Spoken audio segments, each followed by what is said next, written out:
UK time. This is the Spiritual Discussion Program. I'm Saad in Southeast London. And with me shortly will be Gregory joining me. Hello, Gregory. You're there with us now? Hello. Welcome, Gregory. How are you doing and how is the weather where you are? One is fine. It was a bit sunny in the afternoon. Now it's getting cold and dark. Okay, same here in London. It's nice weather, a bit warm. The spring is in the air now. It's the 1st of March just passed, and it definitely felt like spring, daffodils showing up.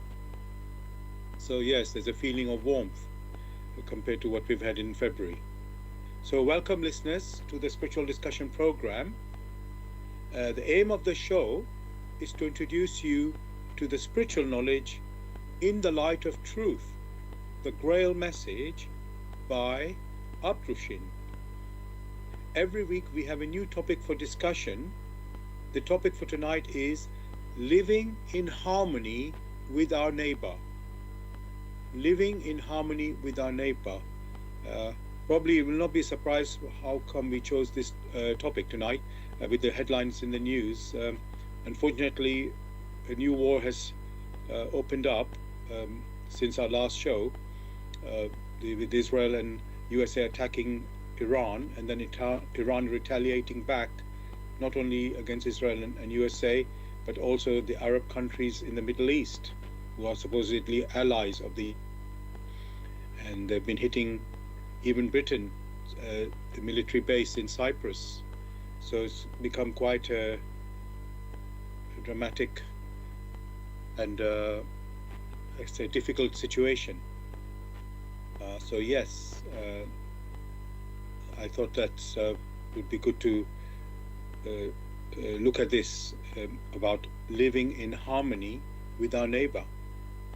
So if you have any questions or comments on this topic, you can contact us on our UK number, which is 079 39 641 958. You can call, text, or use WhatsApp.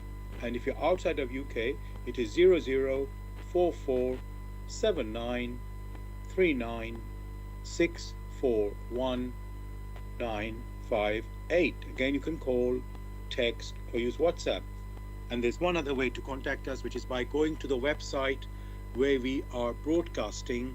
That is blessradio1, that's the number 1.com. If you scroll down the homepage, you'll see a box called Bless Chat. There you can type in any questions or comments. I'm going to begin with, what is the Grail Message? The Grail Message in the Light of Truth by Abdushin is a spiritual knowledge of life. It offers an explanation of the world, a picture of a creation on the basis of natural laws.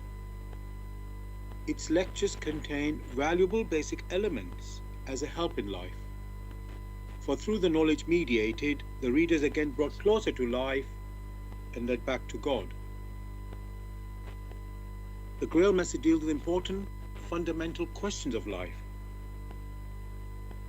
by explaining in a clear and logical way the automatic working of the laws of nature, the whole weaving of creation, allowing every process to be recognized, and thereby the purpose of our whole life.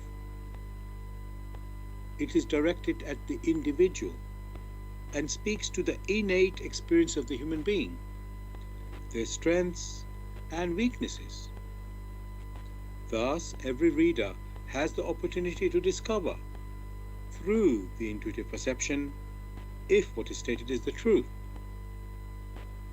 Combining with matter-of-fact reasoning, a complete world picture arises, where there is no separation between the visible world and the great world beyond the five senses, nor any separation between scientific and religious striving for knowledge. I'd like to give you a couple of quotes from the author of the Grail Message, Aprushin. The hearer and reader of my lectures should always work within himself, keenly probing and building bridges from one lecture to the other, as well as out into the great and small world happenings. Only then will he be able to understand the Grail Message and find that it gradually shapes itself into one complete whole without leaving any gaps. Again and again, in all the happenings, the reader will come back to the basic features. He can explain everything without having to change even one single sentence. The word of the Grail Message lives, so that it permits only those people who really carry the honest desire in their souls to find abundantly. All else is automatically rejected by it. For the arrogant and those who seek superficially, the message will remain the book with 7 seals. I'd like to give you one more quote from the author. I wish to fill the gaps which have so far always remained unanswered in the souls of men, and which never leave any serious thinker in peace, if he earnestly seeks for the truth. So, dear listeners, just to remind you, the topic for our discussion tonight is living in harmony with our neighbor. Living in harmony with our neighbor. If you have any questions or comments, you can contact us on our UK number, which is 079 39 641 958. You can call, text, or use WhatsApp. And if you're outside of UK, it is 0044 79 39 641 958. You can call, text, or use WhatsApp. And there's one other way to contact us, which is by going to the website where we are broadcasting, that is blessradio1, that's the number 1.com. If you scroll down on the home page, you come to a box called Bless Chat. There you can type in any questions or comments. Now, Gregory, as usual, I like to look up the meaning of the words in the topic. So we got living in harmony with our neighbor. So I decided to look up the word live. This good enough says living. And there it says, it's given me a couple of meanings. The first one, to live, it says remain alive. Is that any help for us in our discussion, Gregory? That is useful, but it's like it's repeating itself, because what life is was not discussed and it was just assumed in there. Okay. Let's see if the second meaning helps us anywhere in it. Helps us. It says make one's home in a particular place or with a particular person. So make one's home in a particular place or with a particular person. How's that one, Gregory? That is too narrow, because it's assumed the individual is static, which is not what is meant at all. Okay. Well, I hope when you're with a particular person, it shouldn't be so static, but a place I can accept it is a bit static. So, okay. Maybe I'll ask, Gregory, is there anything you would like to say to that, this meaning of live? One would have thought that the expression living is referring to the activities of the individual human personality. Wherever that personality is, it is the activities that are referred to as living. The activities in deeds, the activities in thoughts, and also in his in his intuitions. That is what living is basically about. Okay, thanks for that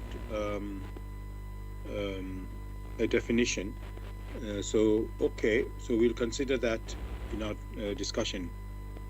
Now, the next one I have is, again, to remind everybody, the topic for tonight is living in harmony with our neighbor. So we just looked at living or live. Now let's look at harmony. So here again, we've got two meanings given. The first one, this is in the dictionary, harmony. So the first one is the combination of simultaneously sounded musical notes to produce a pleasing effect. What do you say to this one, Gregory? Sorry, the expressions that is being looked at, Yes. it is the framework, is the perspective in accordance with the laws of creation. It is that which is being considered rather than a personal view. Yes. So as you will find in most of these cases, the personal view is taken away, but the expression is considered in the framework, in the perspective, like you would like to say, the perspective of the laws of creation, such that it becomes, so that it is usable in many instances. Yes. So that's what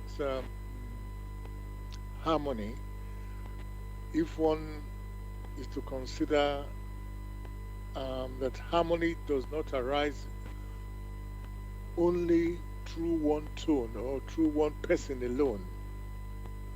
There must be others. There must be other tones, or there must be other personalities. And that personality, the nearest that is being considered, is one's neighbor. And therefore, you have a scenario in which the activities of one and the activities of the other, if they bring peace and the well-being and the welfare of all that is involved, like you would say, one for all and all for one, then there is harmony. Thanks very much for that detailed answer and picture that you've given there in explaining the harmony, the meaning of harmony. Actually, the dictionary meaning, I was a bit taken aback now that I look at it, and it was so limited to music that I was wondering. I know they give other meanings, but that was a bit, let's say, very, very narrow. So thank you for giving us a more clear and let's say comprehensive meaning there. The second meaning in the dictionary, actually, I'm not quite sure it's even necessary to go there because it seems quite unsuitable, if I'm honest. So I'm going to just ignore that. So let's go to the next word, key word, I will say, in the topic is neighbor.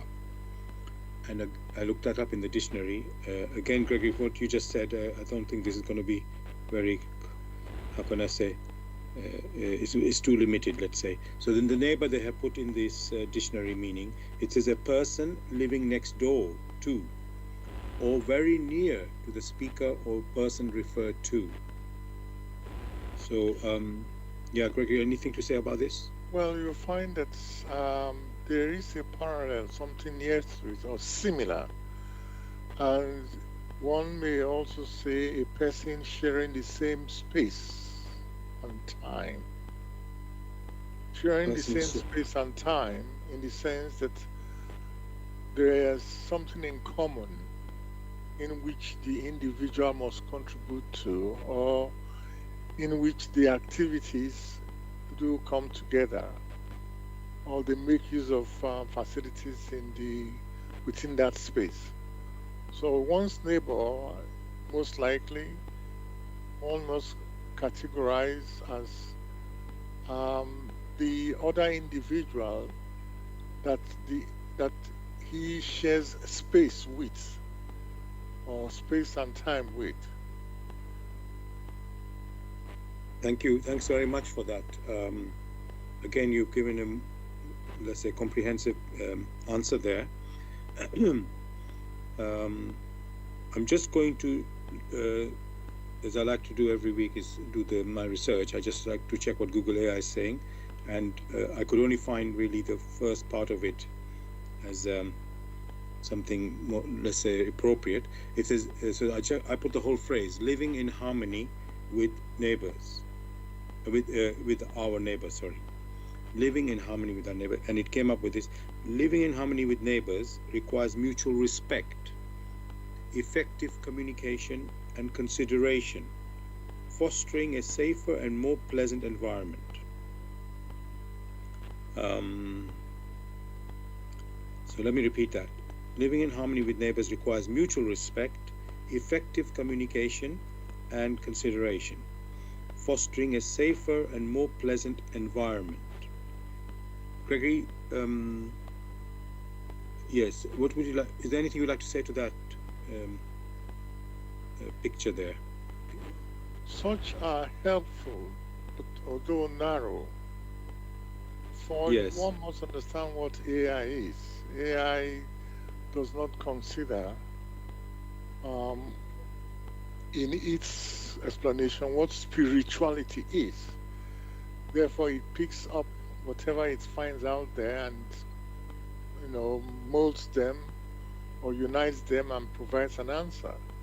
Yes. But AI has no access to one's intuitions or even one's thoughts, only what has been written out there. And AI does not reflect deeply like a human personality of flesh and blood. So one must understand that it's only what has been put out there, no matter how narrow, that is what it reproduces. So from that background, it's understandable why you have such. Thank you for that again, Gregory. Yes, I am only putting these things there because of our modern world, as people are doing their research or whatever. But as you say, it's lacking in spiritual perception. So that's where we can come in and give the human side in our discussions. So thank you for that. Now, as I said, this is what's been happening in the news. I mean, it's taken over everything at the moment. So but it's brought up a lot of issues, I can say, that we can go into. So now, Gregory, we're talking about living in harmony with our neighbor. So it is not unusual for neighbors on occasions to disagree. And of course, it will lead to tension. And if they're not able to resolve the issue, and may even lead to violence. And this applies to family, community, society, and nations. So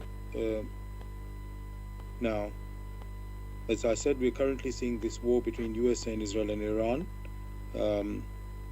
And it's they say usually the stronger one wins over the fight with the weaker one. But this shows that might, they say might is not necessarily right. Just because somebody has a stronger weapon or resources, it doesn't mean it's actually right what they're doing. So, and what I want to bring in, Gregory, although we haven't mentioned it just yet, but let me just say, because people claim, especially this war, maybe they want to claim that God is on their side. And so I want to ask, does that mean this war where there's, let's say, one side is stronger than the other side, does it mean that God's will stands with the one with the might? Because if so, it doesn't sound like justice. Well, it is quite surprising that such thoughts even come into discussions at all, in the sense that many who talk or who vociferate the most, talking about the will of the Almighty, they themselves, number one, through their activities, do not exhibit any knowledge in spite of their so-called religions. They do not exhibit any knowledge of the orderliness in nature, in creation, but they stick very close to their religions, which perspectives are so very narrow and completely inconsistent with the laws of nature. For if their views were consistent with the laws of nature, then there will be no need at all for any disagreement, to talk of any violence with their neighbor. So for many to come out and say the Lord is on their side, it's only a proof that they lack the necessary understanding. And because they lack the necessary understanding, it is they who vociferate the most, who are already at fault in accordance with the laws of creation. For it is the laws of nature, the laws of creation, that all individuals must consider. Because only through the laws of creation did they come into existence. So such grief which has been inflicted on others, such grief only shows the lack of understanding. For many who use most of these expressions, it is only, they only need to go back in history at the time of the Pharaoh. The Pharaoh inflicted terrible suffering on the people who, as children, they enslaved. Does it mean then that's because they had the weapons to enslave others, the Lord was on their side? So you find that very, very far away from it. No matter the community, be it Christian, Muslim, Jewish, whatever community. In fact, it is not the community as such, but the individual. How does he or she stand in accordance with the laws of creation? That is what counts. Only from the laws of creation, only from that perspective, can justice and love be understood correctly. If they speak of justice, then first and foremost, where is the love? Where is the welfare? Where is the well-being as regards their neighbor? If they had the well-being and the welfare, that is the love of their neighbor, do they exhibit such by destroying their neighbor? These are the questions they themselves must answer.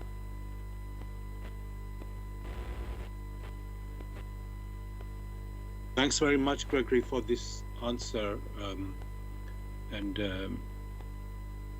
I want to continue to build on this foundation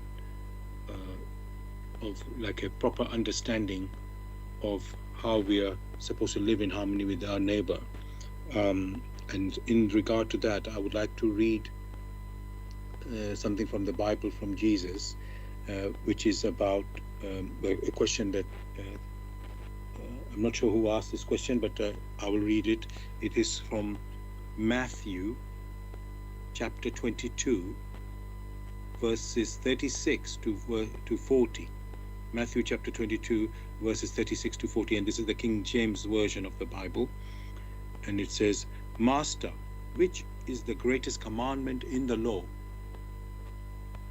Jesus said unto him, Thou shalt love thy Lord with all thy heart and with all thy soul and with all thy mind. This is the first and great commandment. And the second is like unto it. Thou shalt love thy neighbor as thyself. On these two commandments hang all the law and the prophets. So, Gregory, you've been talking about the laws of creation, and here Jesus is talking about, well, I suppose it's one of the 10 commandments, and then you could say another commandment maybe Jesus is giving out. So can I ask you, because, as you mentioned earlier, there's people with religions having their whatever conception or idea of their teaching is, or what the law is for them, and then there's which I can accept that they don't always understand what their teaching is telling them. But let's see this one, Gregory. Let's just go. I just want to examine really. Let me just repeat quickly what Jesus said in this to remind us again. So this is from Matthew chapter 22, verse 36 to 34. Master, which is the great commandment in the law? Jesus said unto him, Thou shalt love thy Lord thy God with all thy heart, and all thy soul, with all thy mind. This is the first and great commandment. And the second is like unto it. Thou shalt love thy neighbor as thyself. On these two commandments hang all the law and the prophets. So, Gregory, then these words of Jesus, how do they relate to the laws of creation that you have been talking about? When you consider the key words, like you like to do in that expression, what Jesus said, the first key word and in the first part and the second part is love, which basically is translated as well, or is expressed as well-being or welfare. Now, with well-being or welfare, that says it all. For the laws of creation already makes it very clear that whatever a human personality has put in creation, in reciprocal activity, it will receive something likewise. And therefore, when you have that the individual who invests his time or his or her time in the well-being or welfare of the individual in reciprocal activity, it will reap sooner or later, that which is homogeneous to that. So you'll find that what the master at that point was expressing is the effects of the laws of creation, admonishing those who were listening to him to invest in well-being or the welfare of their neighbors. So that is very clear. It resonates. The words of Jesus resonates with the laws of creation or the laws of nature. Thanks a lot, Gregory, for this answer. What you have said really, how can I say, corresponds with and this makes us understand Jesus' words with the laws of creation as well. Because, as you say, if you think of love, you think of as welfare or well-being, and of yourself and of your fellow human beings. So, which is your neighbor. So love your neighbor as yourself or as thyself, which is taking care or looking after the well-being and welfare of your neighbor just as well as yourself. So thank you for that. Now,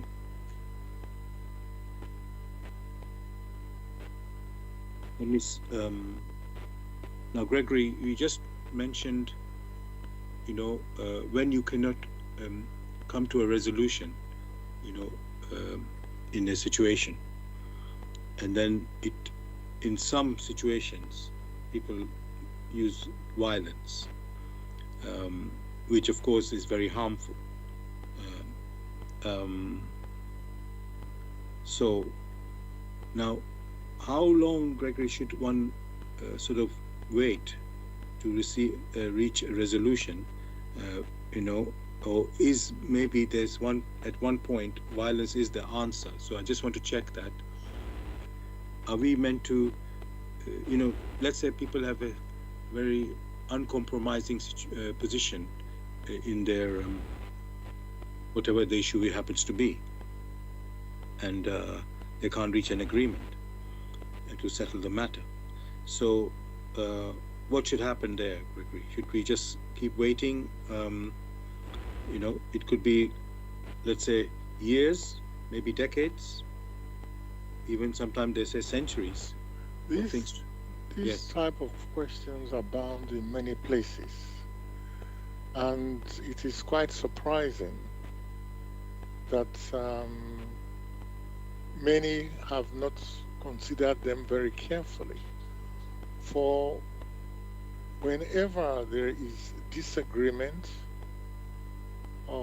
because you have people who consider things from different perspectives, albeit sometimes very selfish, and that being the case, that brings disagreement, discontentment, and the following questions will be, okay, what should we do? How long should we wait? Maybe the question should be turned the other way around. How long should you not wait? Because if the person you are disagreeing with, if you have that person is your parents, or a brother, or in quotes, a stakeholder that you both have set out to accomplish something, how long should the individual wait? When you have that individuals who are neighbors, who have their activities in the same similar space, that space in this particular instance, one is referring to the space in creation, and wish to proceed home as self-conscious personalities. And they have this challenge. The challenge which is that they cannot understand the state of their neighbors. How long should they wait? Have they, in earnestness, seek the understanding of the perspective of their neighbor? You will find that never happened, and that is the cause of the problems. For if each side were to look at the perspective of the others, many of these misunderstandings will vanish. But they never do. And those who refuse to see the perspective of others, most of the time, are the ones who are at fault because of their narrowness, because of their selfishness. So the question of how long should not arise, because if you want a problem to be rectified, to find a solution, then examine and weigh from the perspective of the others. In any conflict resolution, there must be the weighing and examination of the perspectives from both sides. Only from such will many have understanding. Thereafter, they may then weigh finally with the perspective of the laws of creation through which they themselves came into existence. But you will find in many cases that never happens, because impatience manifests itself, greed manifests itself, and many others. Thanks a lot, Gregory, for this answer. I really appreciate this concept of brother and sister between fellow human beings and nations and so on, because that word, brother, gives you a certain connection with their fellow neighbor, rather than it's them, you, me, and them, which is separating as if there's something one against the other. So when you say brother, or sister, it's a completely different way of seeing things, which gives you the chance to give the time for, like you say, waiting. There's how long should one wait? Well, when you see somebody's a brother or sister, you don't worry about this time. You're looking to find the solution. And thank you for that. Now, I just want to tell the listeners that you're listening to the spiritual discussion program on Bless Radio, which we broadcast from 6 p.m. to 8 p.m. UK time. The aim of the show is to introduce you to the spiritual knowledge in the light of truth, the Grail Message by Abrushin. If you wish to know more about the Grail Message, or want to get a copy of the Grail Message for yourself, you can go to this website, which is www.grail, Grail, message, MESSAGE.com. And the topic that we're discussing tonight is living in harmony with our neighbor. Living in harmony with our neighbor. If you have any questions or comments, you can contact us on our UK number, which is 079 39 641 958. You can call, text, or use WhatsApp. And if you're outside of UK, it is 0044 79 39 641 958. Again, you can call, text, or use WhatsApp. And then there's one other way to contact us, which is by going to the website where we are broadcasting, that is Bless Radio 1, that's the number 1.com. If you scroll down on the home page, you'll come across a box called Bless Chat. There you can type in any questions or comments. We are also broadcasting on YouTube. Go to youtube.com and type in the search box Bless Radio 1, that's the number 1 there, space Grail Message, space the topic of our show tonight, which is living in harmony with our neighbor. And after the show, which finishes at 8 p.m. UK time, you can listen to a recording of this show, also on YouTube. And it's the same words in the search box you type. So go to youtube.com and type in the search box, Bless Radio 1, that's the number 1 there, space, Grail Message, space, Living in Harmony with Our Neighbor. And of course, you can listen to the recording of our previous shows also on YouTube. Thirdly, we are broadcasting on Zeno, that's ZENO.FM/radio/Bless Radio 1. That's the number 1 there again. Now,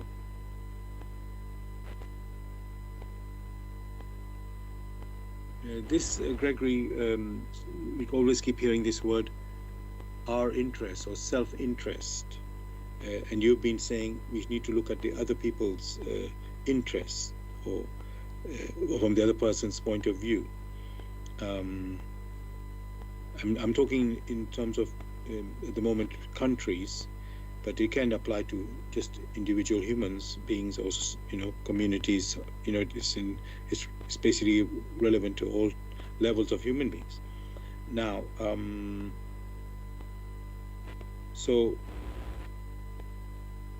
now, Gregory, let's say if one side is willing to look at, their own interest and the other side's interest, but the one they're dealing with is only looking at their own self-interest, not at all willing to, let's say, listen or compromise. As I don't like that word, compromise, but not willing to consider, properly the other side.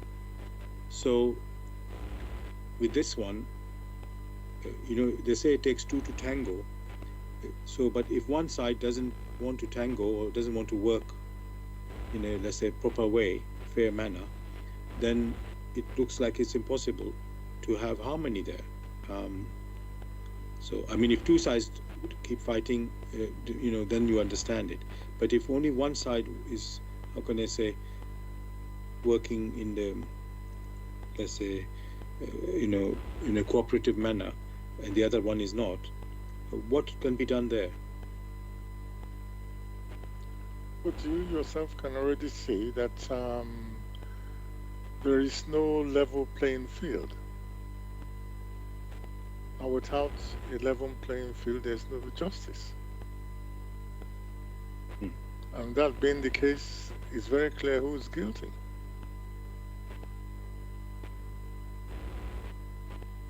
So that means it will probably lead to war or some sort of dissatisfaction.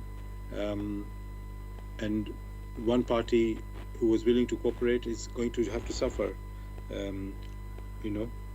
One thing you should never forget, the justice that you have in creation, in nature, is furthest away from the so-called justice that you have within the affairs of men. Many a time it is those who are genuine who suffer. Therefore, you will find that those who claim to understand what the law is are only considering things not only from their narrow perspectives, but are considering things just with a perspective of violation and cheating. When war is talked about, you will find that those people, those individuals who consider they have the means of the destruction of the others, those are the ones who talk the most. If, however, the others have the means not only to defend themselves, but to destroy others, then you will find that respect comes in. So basically, individuals must become vigilant to understand what many other people or many other nations are doing. They must also be alert. The question you will be asking is war inevitable? That then depends on how others have prepared themselves.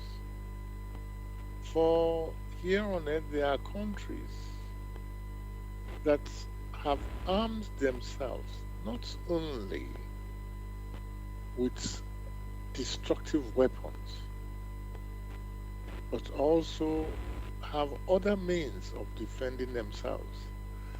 And that being the case,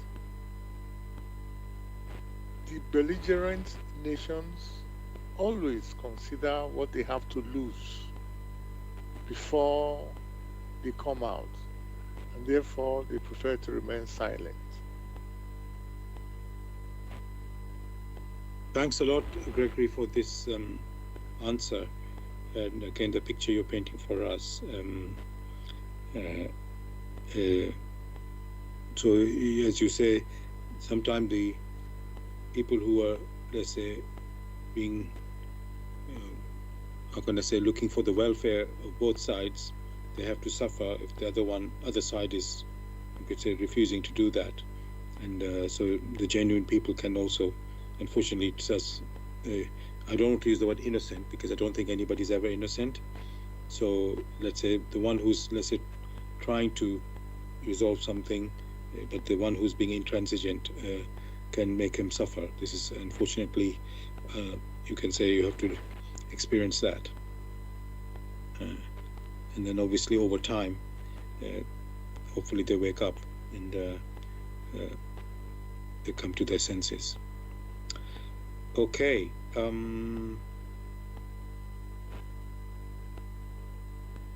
Now, okay, yes, what about, I was thinking about, we talked about beliefs, and then I thought, let's talk about principles, living by certain principles, you know, to be living in harmony with your neighbor. So, I mean, I think in a way you've already given some of that already, with talking about welfare and well-being. Now,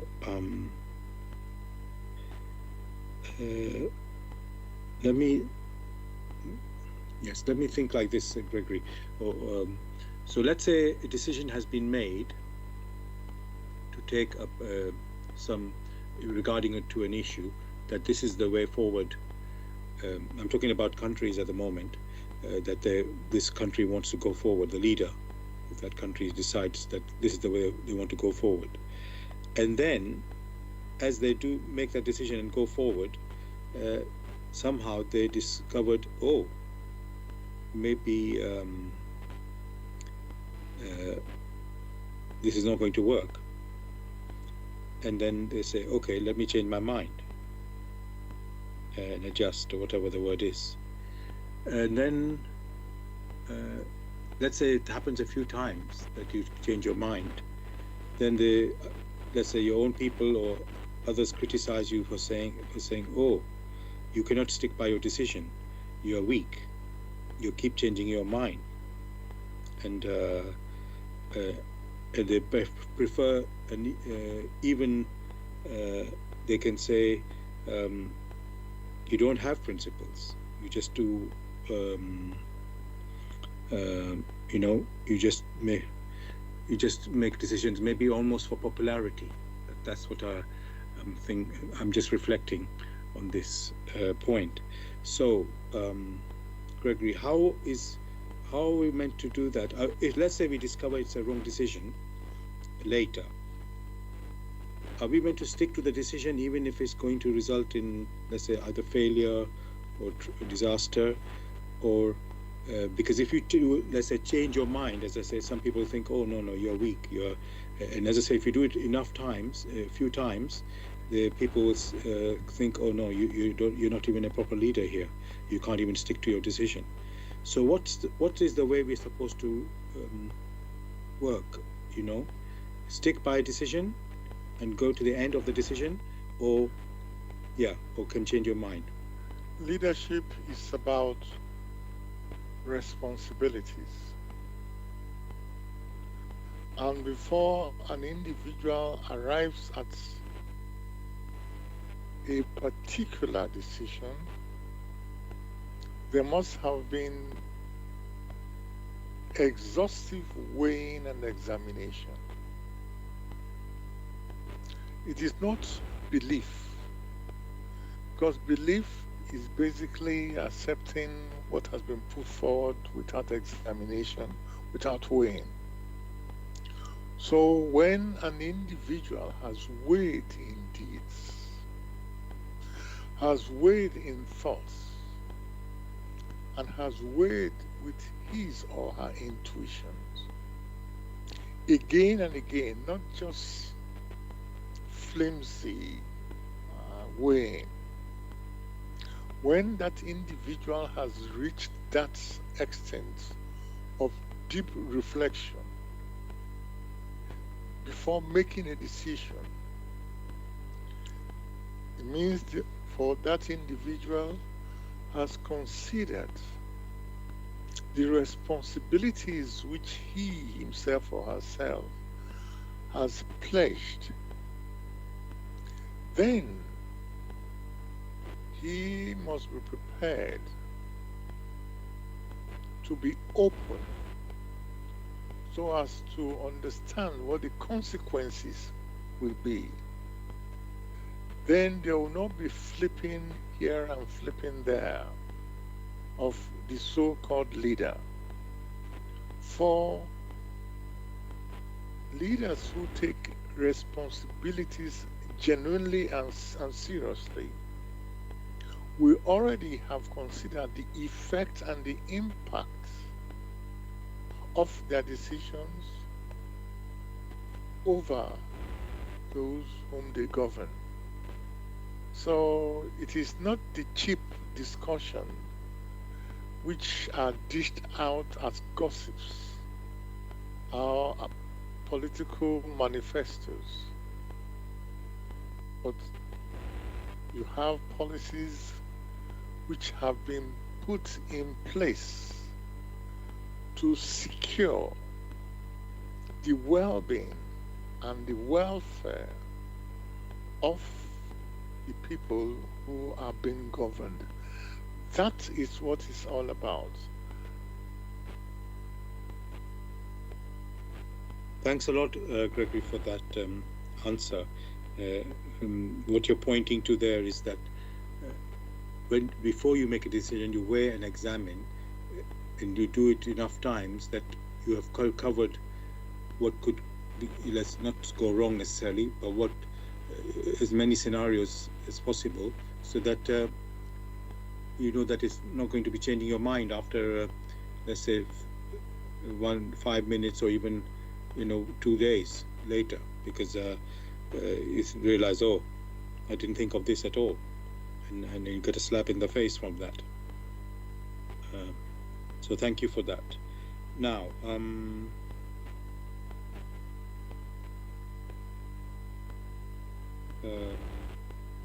now, Gregory, I know this is not a political show, but just to understand, because we are saying living in harmony with our neighbor, but even, let's say, when I say that within a country, there are different systems of government. We have some places there are kings or queens ruling. I don't want to use the word dictator, but they're the full, total ruler. And then there's they call it democratic system, supposed to represent elected leaders representing the people. That's what it's meant to do. And Well, that one they just need a majority and to win the election, and they say once they win the election, um, they say we represent all the people, even if they just win by a few percent to the opponent, and they'll still say we represent all the people. Well, because they win to become the government. So in that sense, it makes sense. Now, why I'm saying all this, Gregory, is there any, let's say, system where one is a better? We're talking about welfare and well-being of the nation or the people, society. Is there like a system, which is better, for the people? Like I say, democracy or ruler. I mean, sometimes they say dictator because when there's no king or something, there's somebody takes over, not without any election or anything, and they become the ruler, and they stay in power like that.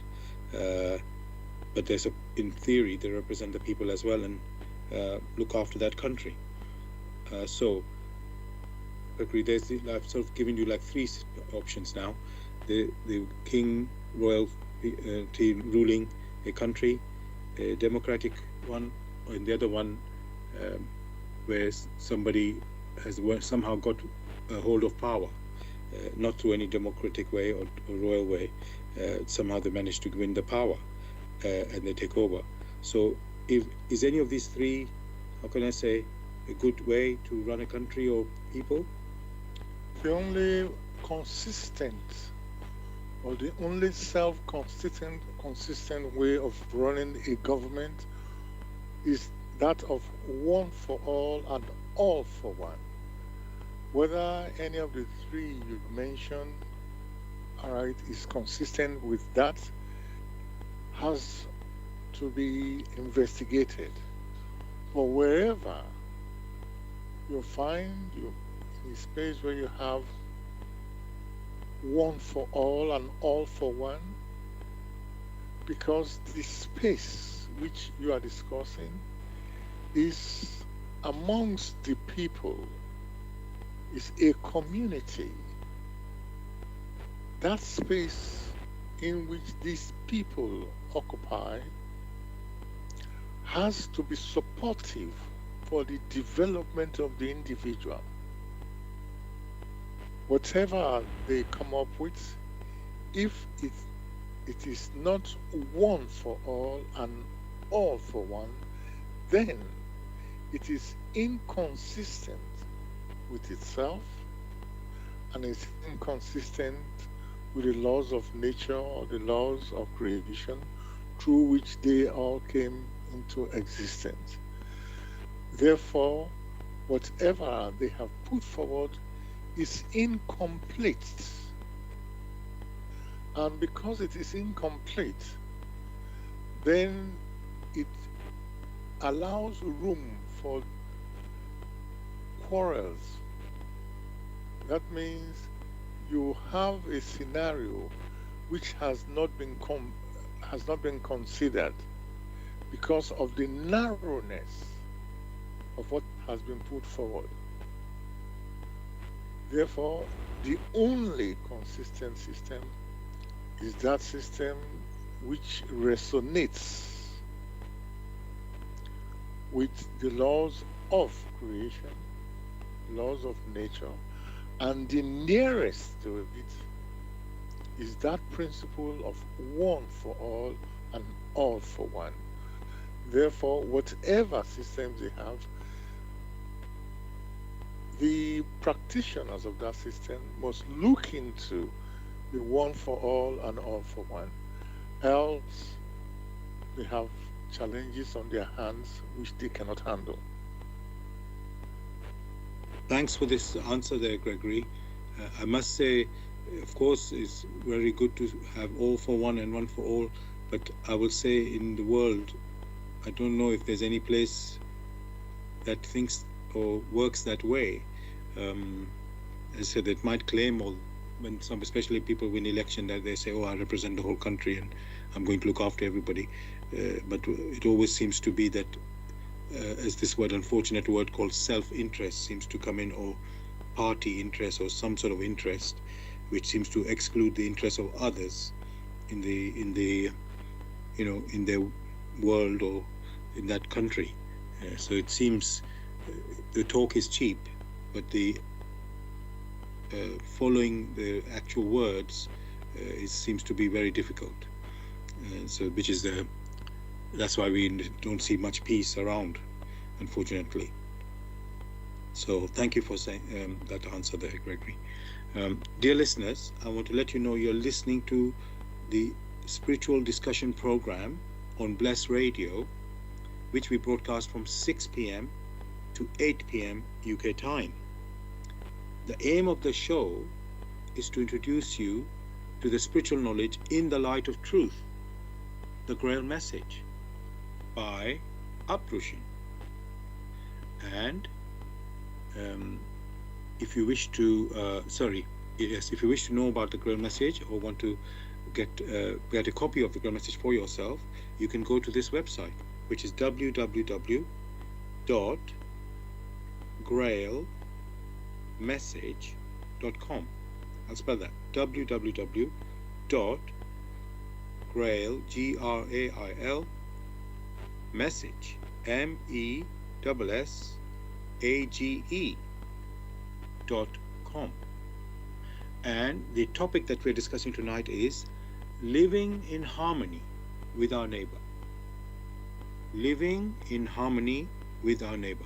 If you have any questions or comments, you can contact us on our UK number, which is 079 39 641 958.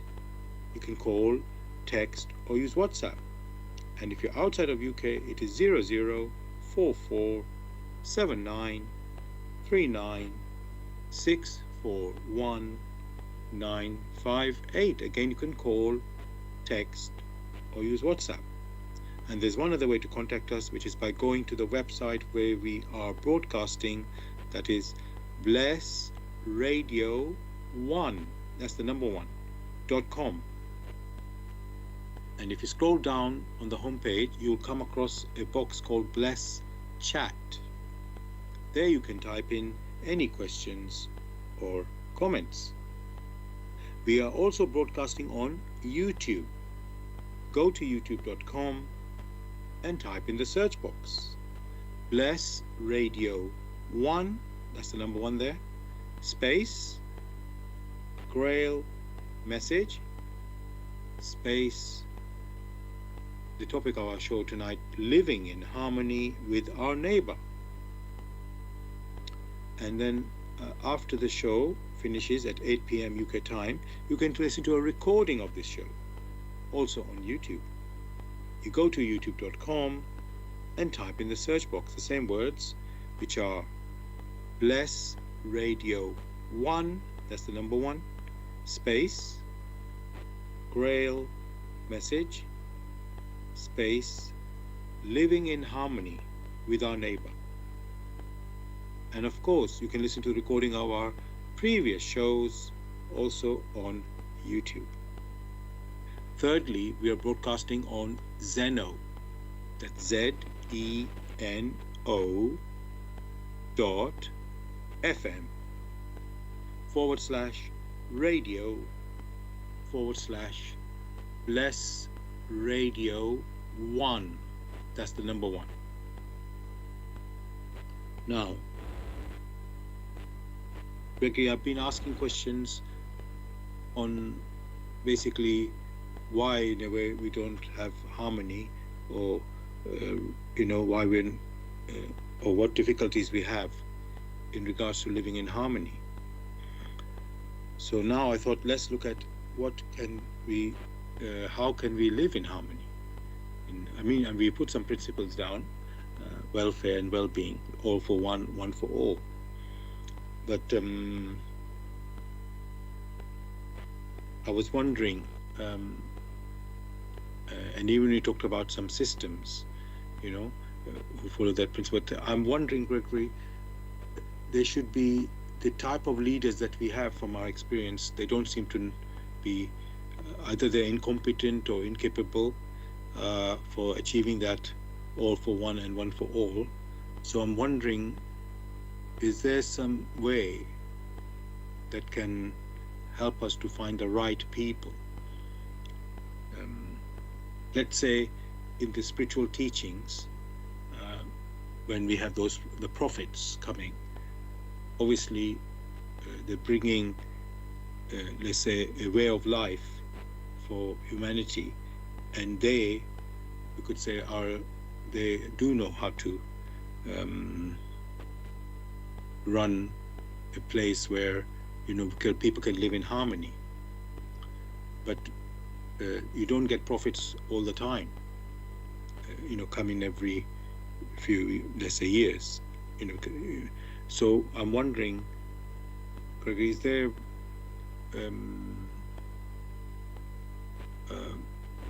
let me say,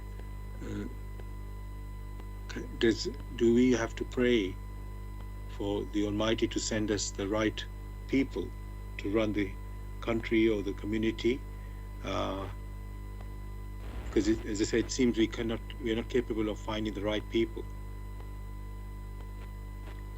The question the individual must ask themselves when they say, oh, do we have to pray for the Almighty to send us the right people?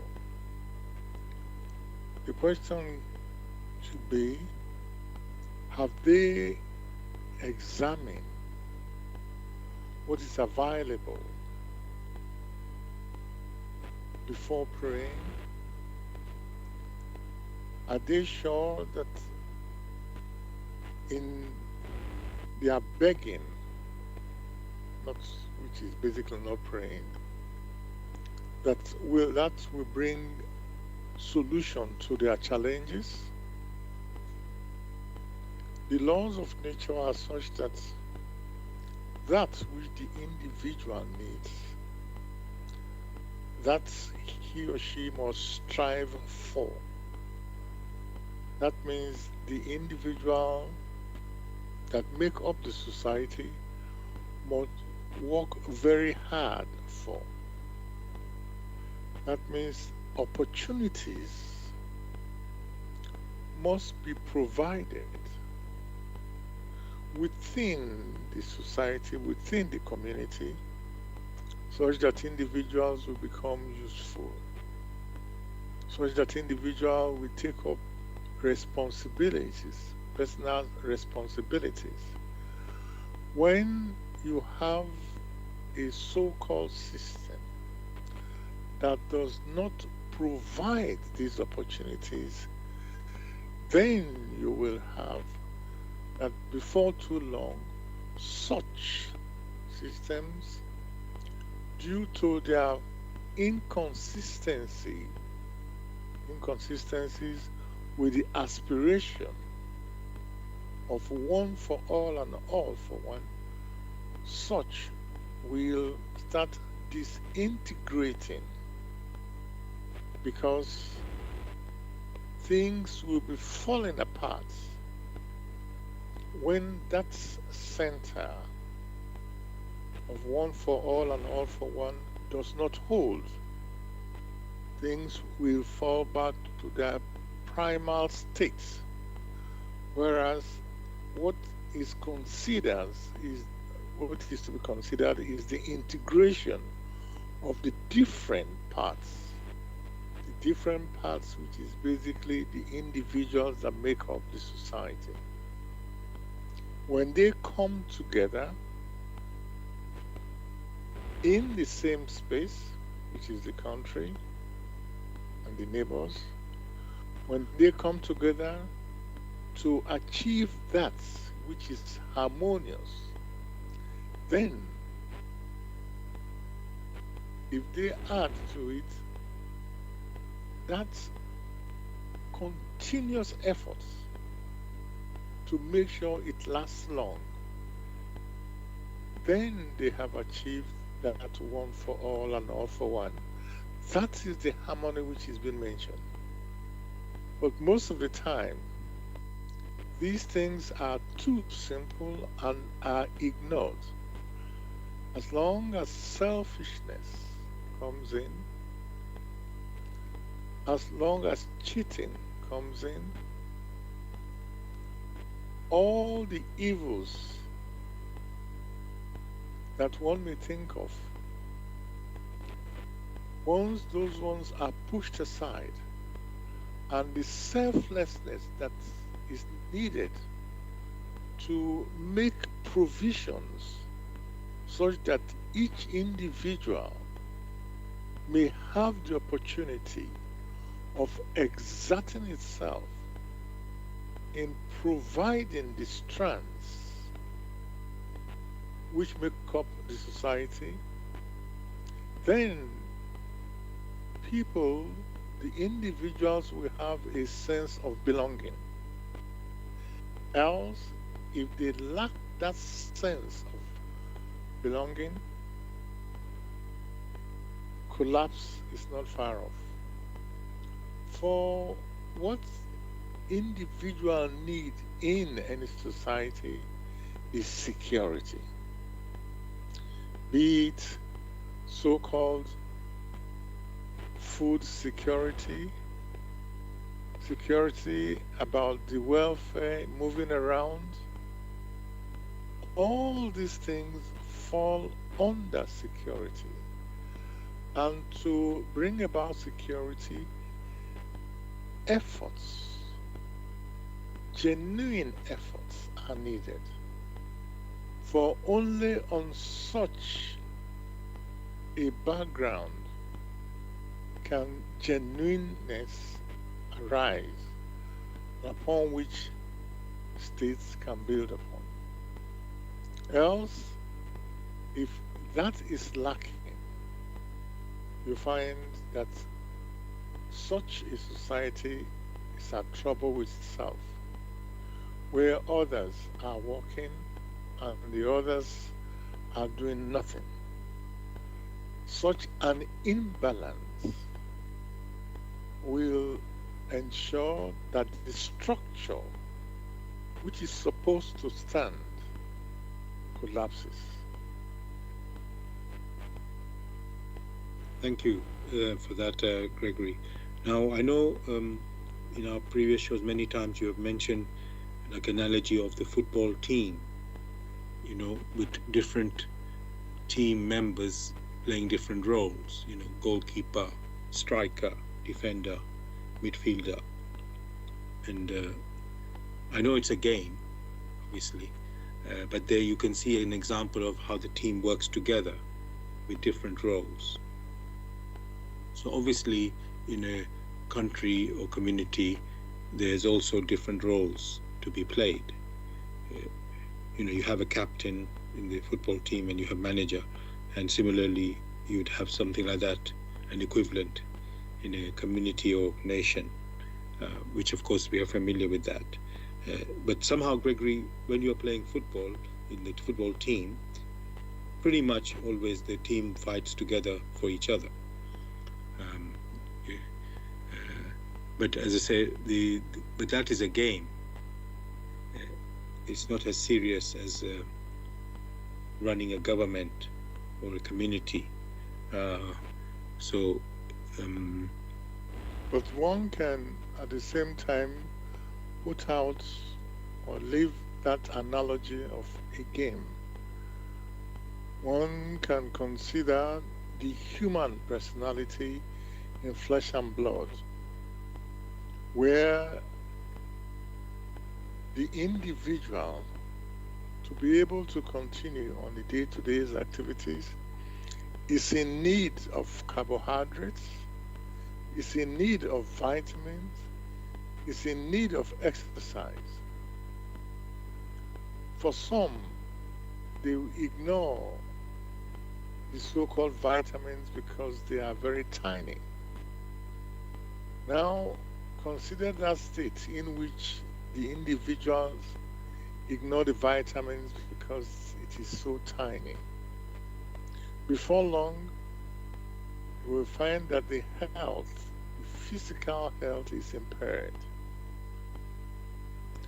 In that case, before long, it will crumble, because once the individual now falls into that state of ill health because of the lack of exercises or the lack of vitamins, that becomes a challenge not only for that individual but also for the state.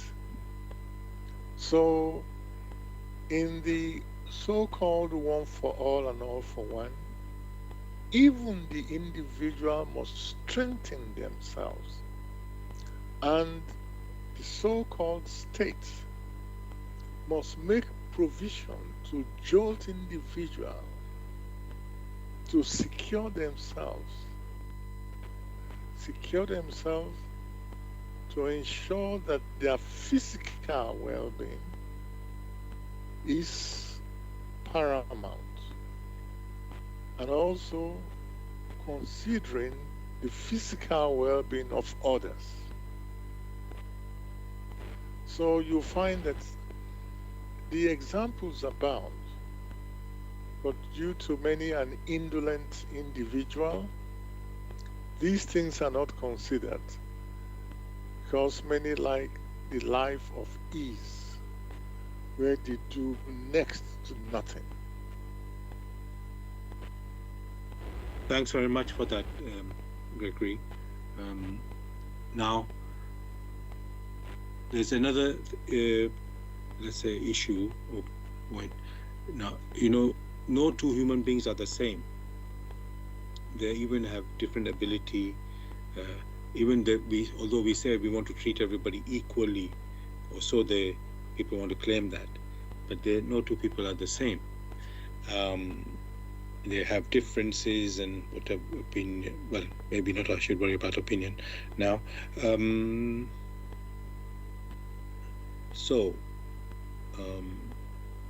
When I'm trying to think this. Okay.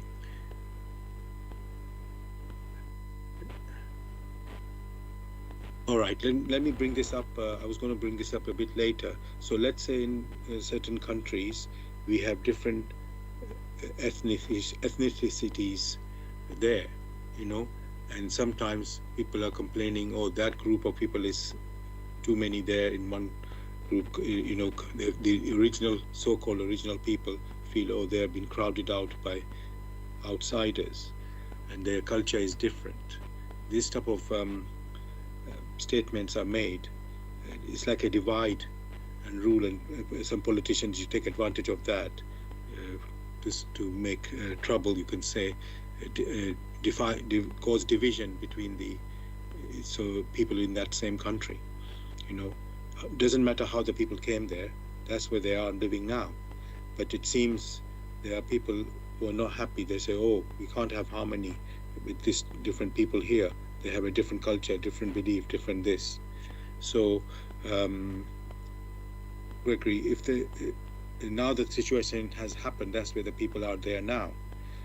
What should be done? Should they be, as these people say, no, they should be kicked out, or what? Limited in number, or I don't know. There's all sort of words are said, but when the situation has developed to whatever level it has reached, is the right solution to throw people out, or it's like another upheaval that people are trying to do, thinking that will solve a problem.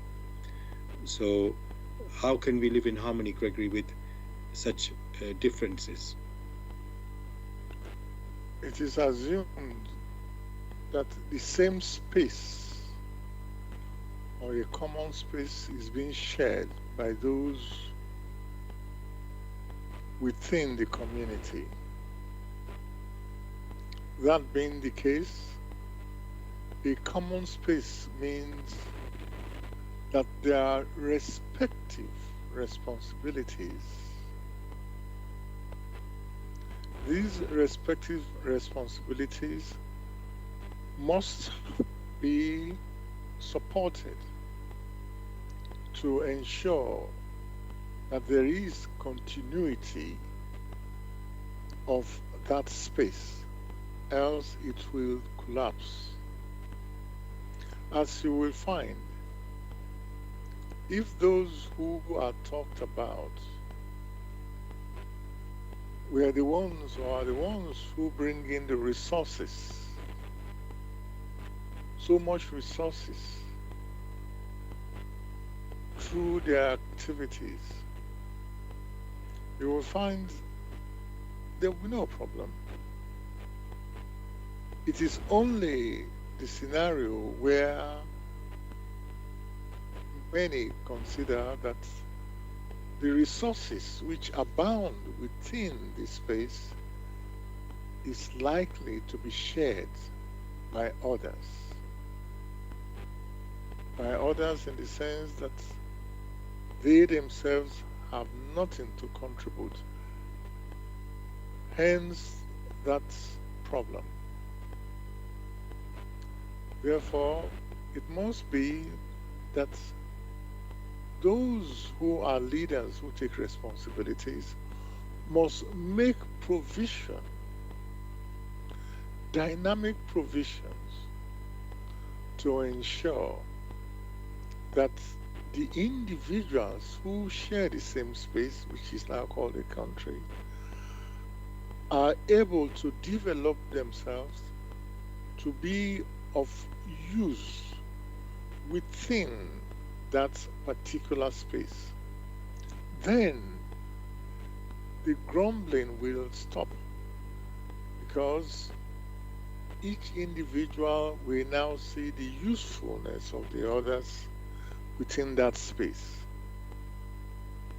So it is not as difficult as one may think. The fault as such is not on the ones who are being accused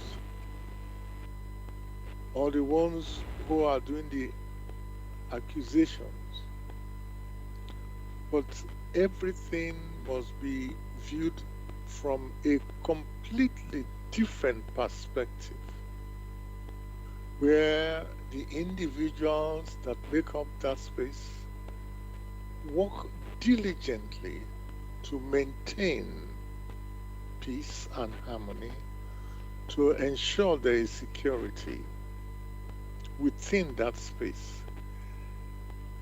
It is not the so-called religion, which religion many still don't understand what they're talking about, because they are talking about beliefs. What is needed is conviction. And conviction only comes through inflexible weighing and examination. It is the lack of conviction that precipitates or that translates into the grumblings and misunderstandings that have arisen within societies.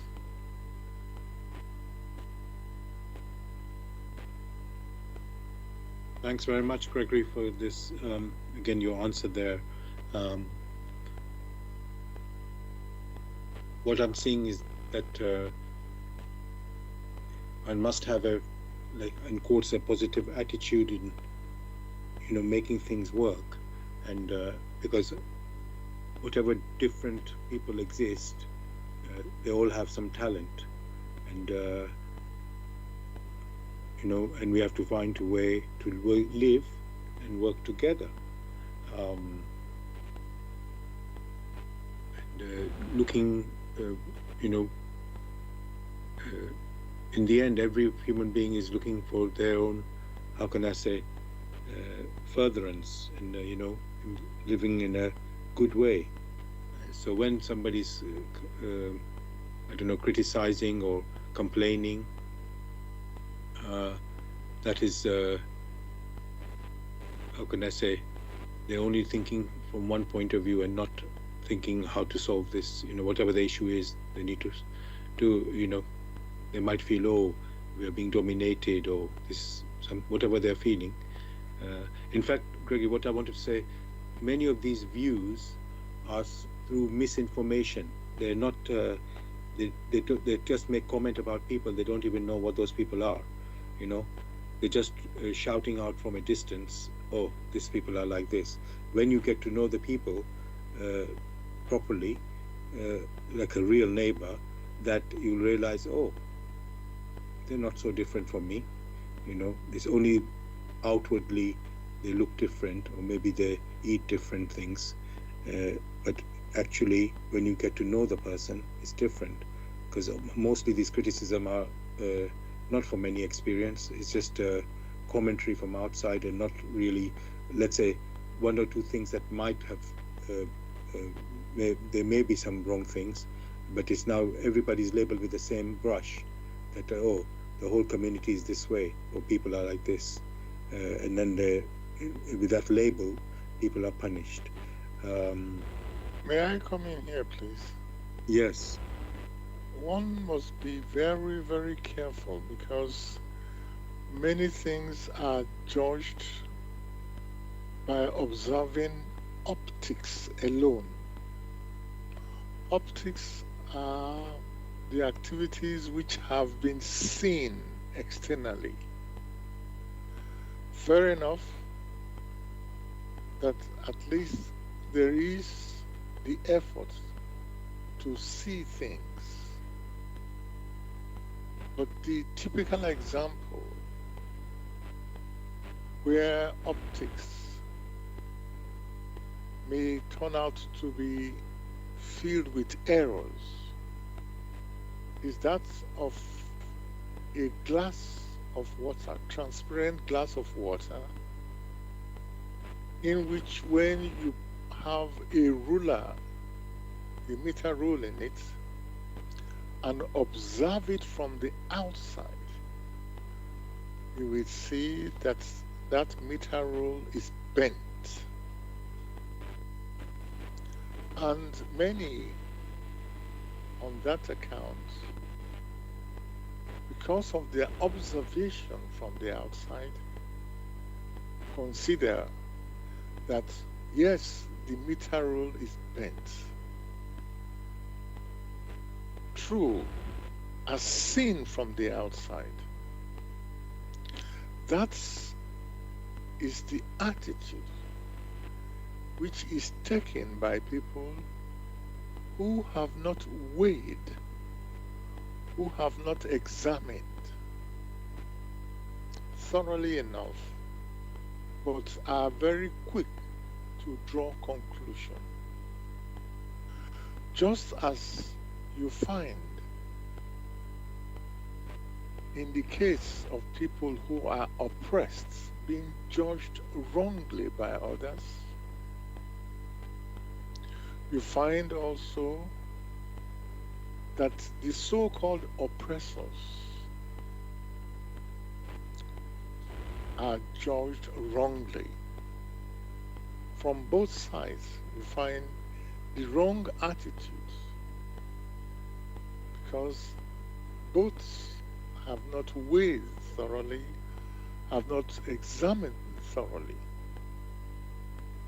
You might consider the case where in a nation people, in quotes, are highly skilled,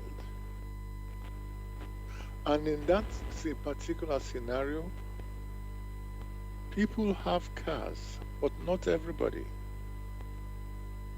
And people who, in quotes, are highly skilled, they prefer jobs which does not include public transport. And therefore, the public transport require drivers. Now, one may say, oh, these drivers, they're not doing anything. But remove the drivers, the public system, and you find things slow down. The same thing happened to farmers. The same thing happened to doctors. The same happens to teachers. The same happens to cleaners. Again and again, the stress is there. A system that wishes to be consistent must be the system that has put in place one for all and all for one. And judgment should not be made superficially. Judgment made superficially only considers the external deeds. The thoughts are not considered. The intuitions are not considered, because those who are doing the observations are only doing it from a one-sided point of observation, without making the necessary efforts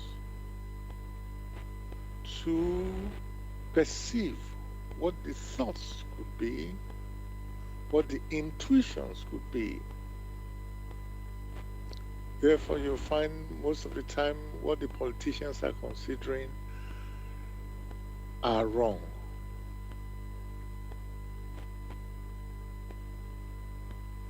Thanks again, Gregory, for this answer and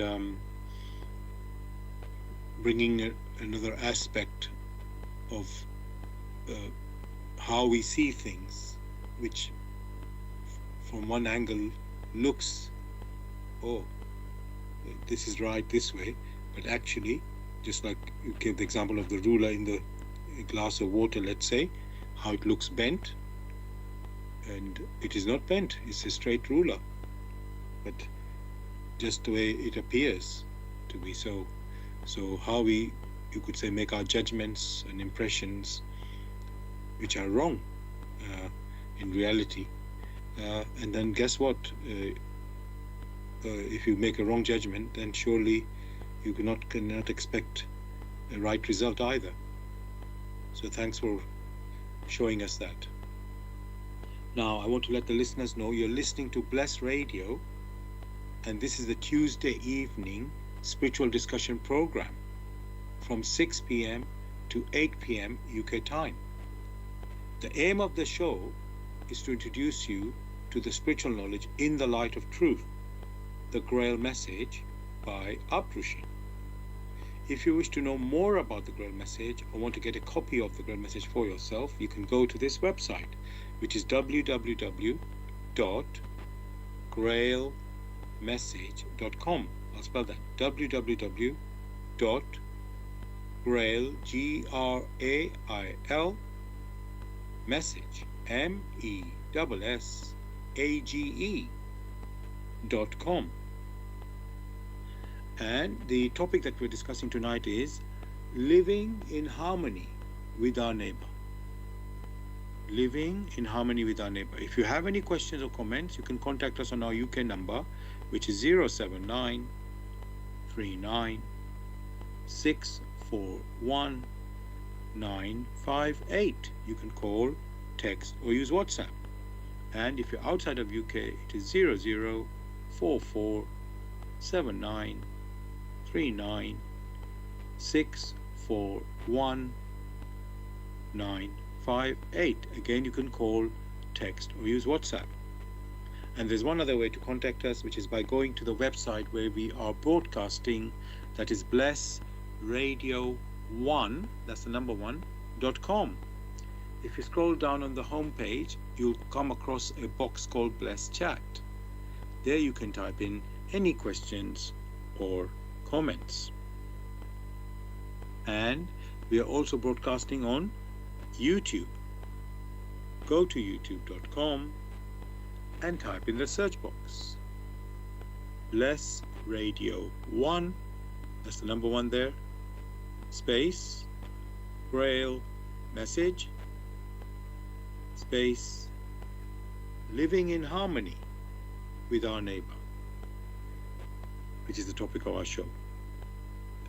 And after the show ends, which is 8 p.m. UK time, you can listen to a recording of this show, also on YouTube. Again, you type the same words in the search box. You type Bless Radio 1, that's the number 1, space Grail Message, space living in harmony with our neighbor. And of course, you can listen to the recording of our other previous shows also on YouTube. Thirdly, we are broadcasting on Zeno.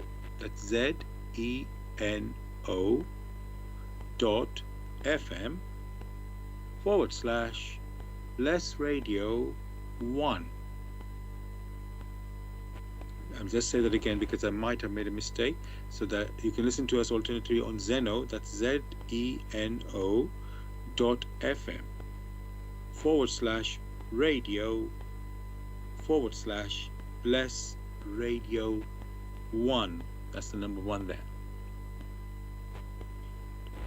Now, Gregory, we were talking a bit earlier about the type of people, because we got so many incompetent leaders and, let's say, with lots of, let's say, things not working out. So I was wondering, what are the qualities? I know you said they must stand for all for one and one for all, or work for that. But I still feel there should be some, let's say, qualities or capabilities for someone to do this type of role, being a leader. And then I was wondering, there many times we are told education. So this is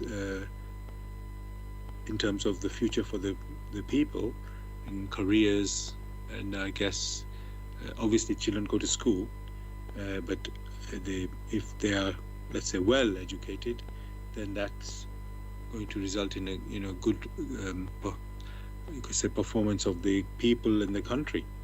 So I want to ask you, Gregory, when we are talking about good leaders, must they be educated? And what do we mean by that if we say educated? Well, that's another very good question. Education basically is the ability of the individual to observe the objects that are perceptible to it, and from there come to a recognition. So you will find that is what happens in music, in medicine, in languages, in all. Whether that individual spends the time in an institution where it needs to learn, that becomes a different story. And you have the situation where an individual does not sort of develop its talent. An individual which does not develop his talent is not educated. Because what would he or she then use? It's only when an individual knows how to control his talents, that is, he has mastered this talent within himself or herself, only then will he or she be in a position to understand the challenges that others have. Only then will he be in a position to suggest how they may proceed in finding solutions to their problem. Only then will he be in a position to bring them together. To bring them together is to make sure they harmonize with each other, since they have the same space or the equivalent space in which they all are. And in bringing forth their respective talents, these talents are then put into use in the system in which you have that which is homogeneous. For only when you find that in that space the different talents have now been brought together to make it complete, only then will you have that law of the attraction of homogeneity. For that attraction of homogeneity only comes into place because the different parts resides in different people. But in bringing them together, in uniting them together, which is not the same thing as mixing them together, but in bringing them together, that is uniting them, each one can stand where they are to operate, but in supporting the others. That is the unity that is mentioned. And in that case, there will be no room for looking down on others, because they know that the work performed by others is essential for the whole. And again, that one for all and all for one, that is what is referring to.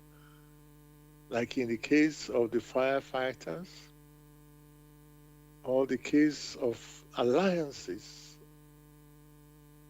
within nations, in bringing their skills, their resources together, uniting these resources in order to be able to preserve that which they have recognized as being beneficial to all, not just to one. So most of these things, the need is there for deep reflection.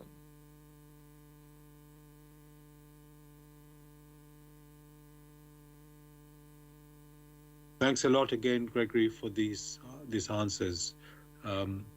Now, so far we're talking about living in harmony with our neighbor, and in a way we're thinking they're being friendly, or listen, there's an assumption that to live in harmony, of course, they should be friendly.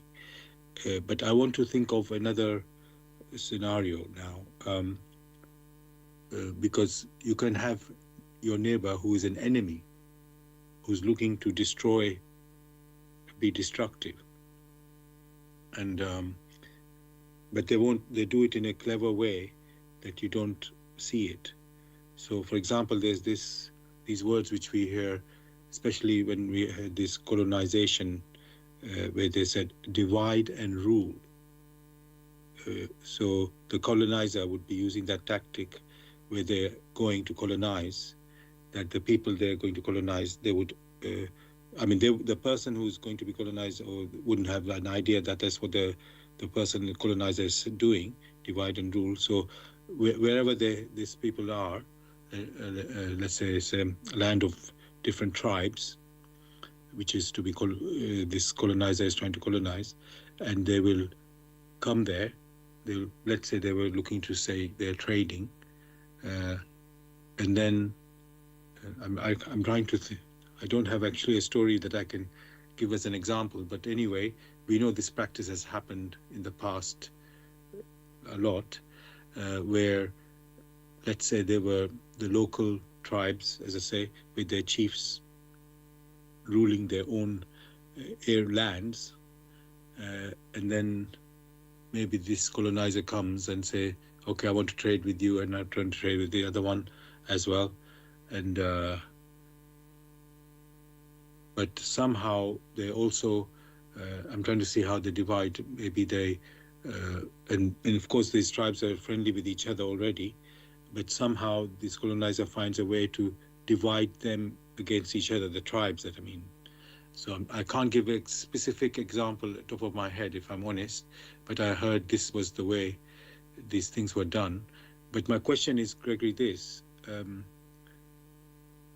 As I say, if you are coming in if the people around the tribes are in a trusting and friendly attitude, but if the enemy comes, who's the colonizer, and they don't notice that is a real agenda of the colonizer to dominate whatever is the purpose of the colonizer, how can they, Gregory, be, how can I say, be aware?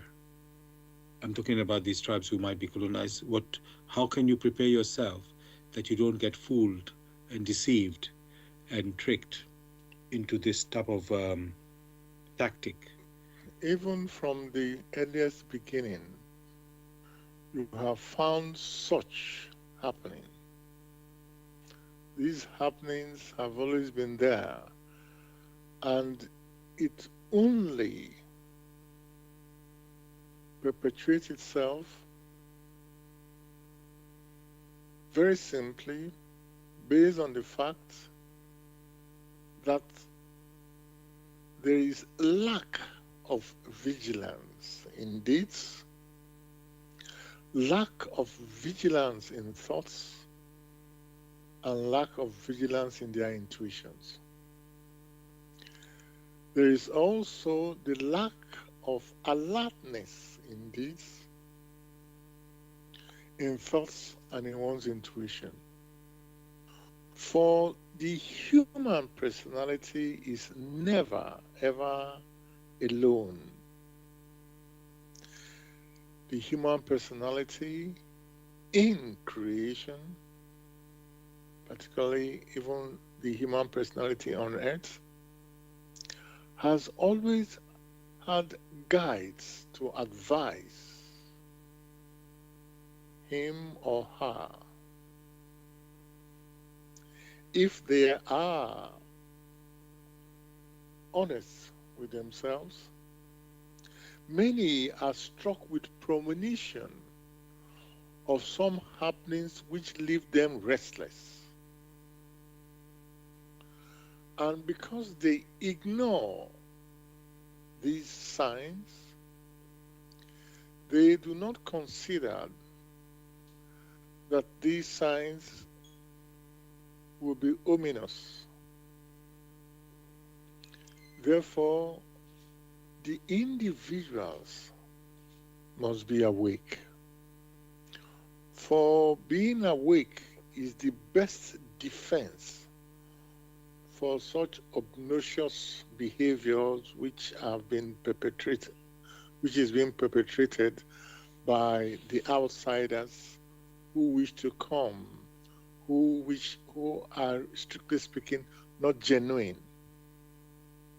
So for the individual that wishes to preserve itself, it must be awake. It must be awake in its observations of reality, in deeds. It must be awake in thoughts, and must be awake spiritually, that means in its intuition. In that particular state, many an ill decision can be dealt with even before it takes roots. But as you will find, when a society considers itself that they have enough resources, people go back to bed. They go back to sleep. And that is where that which is evil strikes. So, in response to your answer, the individual must be awake.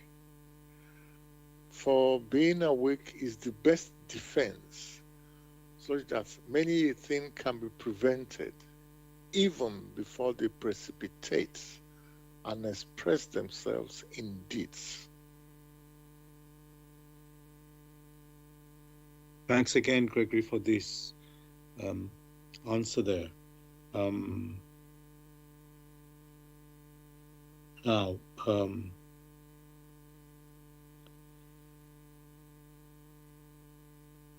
Yes, I've been, we talked about education. We talked about all for one and one for all, and being alert. So all these things are needed, in order to live in harmony with our neighbor.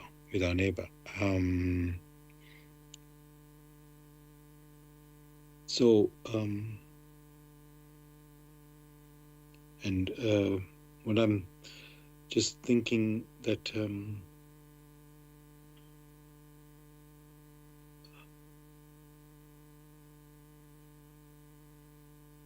yes, Gregory, living in harmony, when you think of it, you say, oh, we are all, I don't want to say all the same, we are not all the same, we're all different, but we treat each other like with respect, with in that way the same.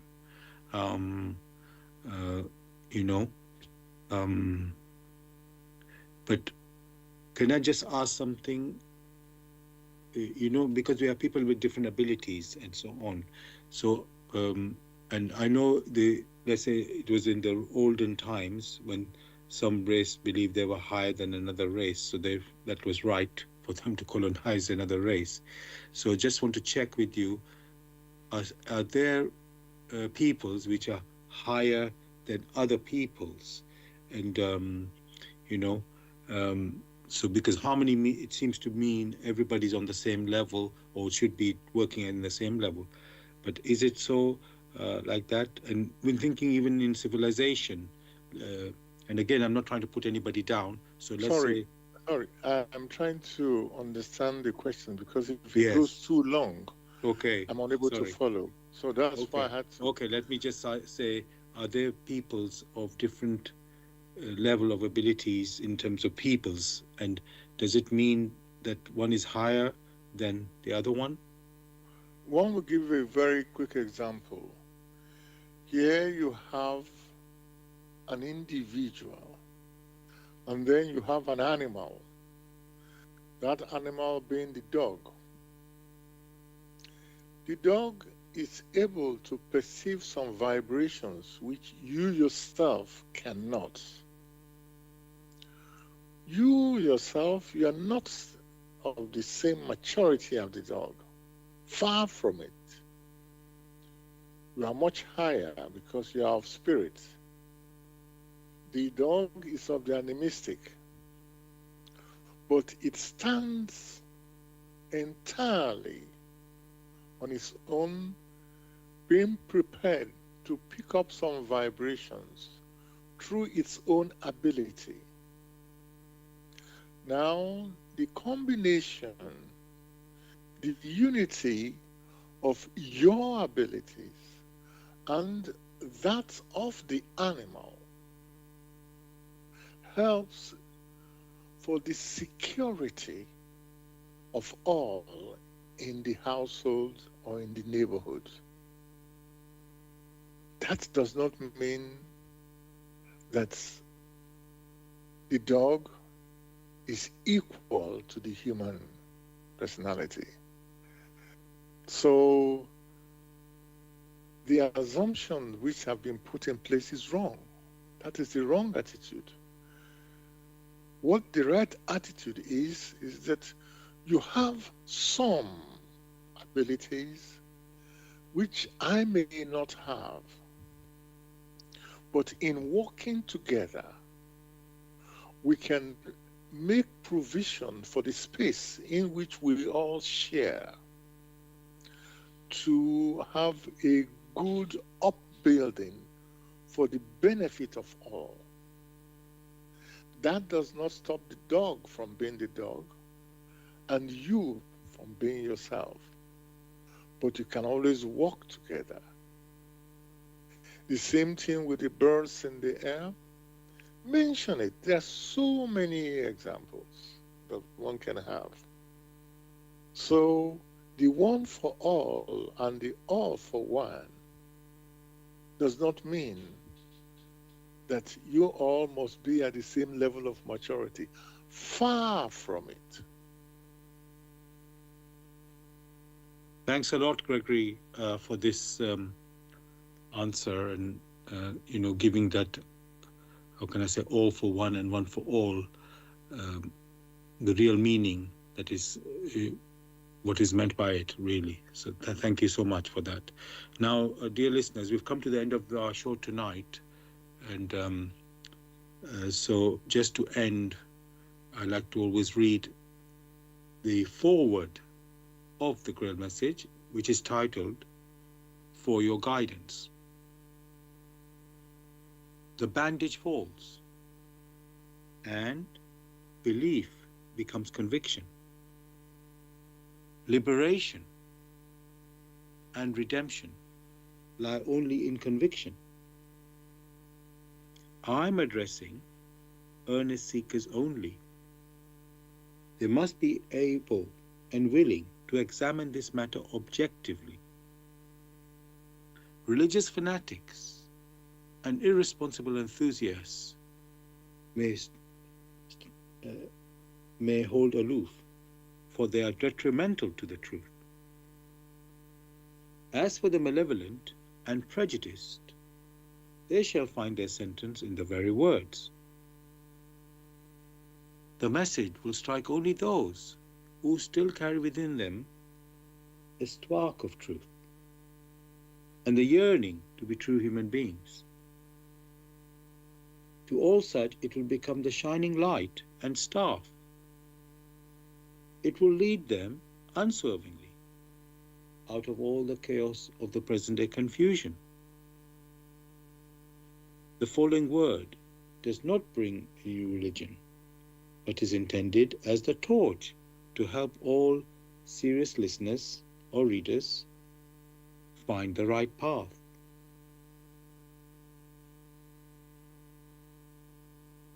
And which leads them to the longed-for height. Only he who bestirs himself can advance spiritually. The fool who uses extraneous aids for this, in the form of ready-made opinions of others, only walks his path as if on crutches, while ignoring his own healthy limbs. But the moment he boldly uses all the abilities which lie dormant within him, awaiting his call, he is employing the talent entrusted to him in accordance with his Creator's will, and will easily overcome all obstacles that seek to divert him. Therefore awake. Genuine faith lies only in conviction, and conviction comes solely through an inflexible weighing and examining. See that you are truly alive in the wonderful creation of your God. Appreciation. Dear listeners, if you wish to know more about the Grail Message or want to get a copy of the Grail Message for yourself, you can go to this website, which is www.grailmessage.com. I'll spell that, www.grail, Grail, message, MESSAGE.com. And I hope you've enjoyed the discussion tonight on living in harmony with our neighbor. So I'll just ask my colleague Gregory. Gregory, is there anything you'd like to say to the listeners to say goodbye? Wishing listeners or wishing them to live in harmonies with their neighbors. Thank you so much. Same from me, everyone, and also have a beautiful week ahead, as we like to say. We'll be back as usual next Tuesday, 6 p.m. to 8 p.m. UK time with another topic. Take care, good night, and God bless. Bye.